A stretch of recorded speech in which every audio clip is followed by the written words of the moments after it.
Imagine holding 180 trillion cubic feet of natural gas in your hands, enough to power all of Europe for decades. Now imagine watching that gas burn while your own people cook over firewood. Welcome to Africa's gas paradox. Mozambique sits on one of the largest natural gas discoveries in human history. The Rovuma Basin holds over 180 trillion cubic feet of gas, enough wealth to transform one of the poorest nations on Earth. In January 2026, President Daniel Chapo announced the $20 billion Mozambique LNG project was finally restarting. But here's the paradox. While this gas will soon flow to Europe and Asia, most Mozambicans still lack access to modern energy.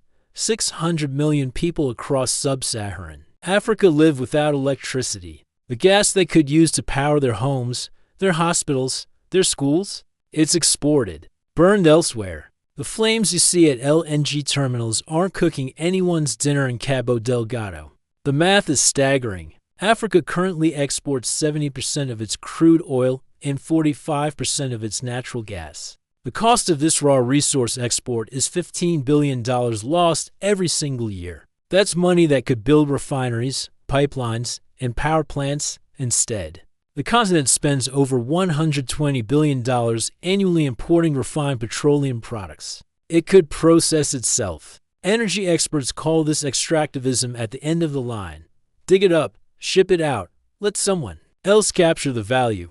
But there's another layer to this paradox. The very countries demanding Africa's gas keep changing the rules.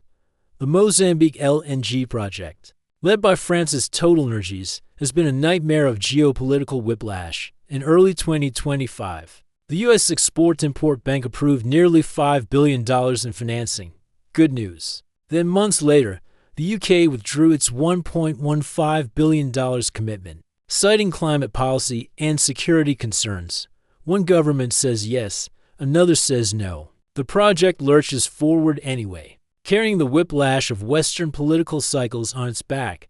And let's talk about that security situation. In 2021, jihadist insurgents linked to ISIS attacked the coastal town of Palma. Just 10 kilometers from the LNG site, construction halted for nearly 5 years.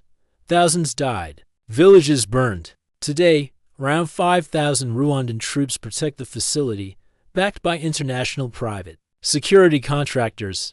But here's the cruel irony. The cost of that security is deducted from project revenues before Mozambique sees a dime. The 5-year suspension alone may have cost the country $4.5 billion in delayed government income. TotalEnergies claims they incurred another $4.5 billion in costs during the halt, which they plan to recover before paying taxes. Negotiations continue. Mozambique requested an audit, but the project restarted before any findings were made public.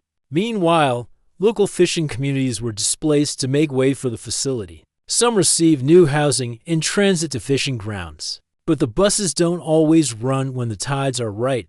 The project site sits inside a fenced concession, isolated from surrounding communities. At peak construction, 17,000 workers will live inside that bubble, with limited interaction with locals. The insurgency in Cabo Delgado recruits from marginalized youth who see no future, who watch billion-dollar projects rise behind fences while they have nothing.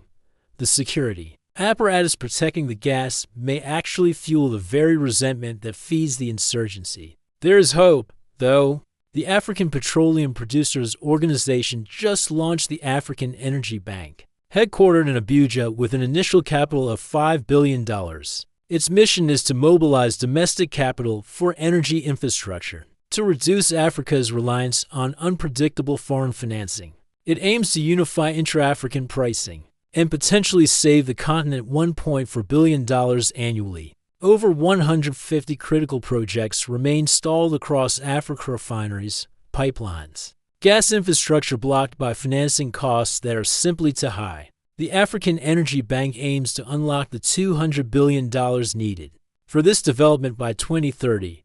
But the paradox remains. Mozambique could earn up to $100 billion in revenues over the 30-year lifespan of its gas projects. Some estimates suggest $35 billion in taxes alone. But if security costs eat the profits, if financing terms favor foreign companies, If local communities remain excluded, what then? 600 million Africans wait for energy. They watch their gas-light European cities while their own schools sit in darkness.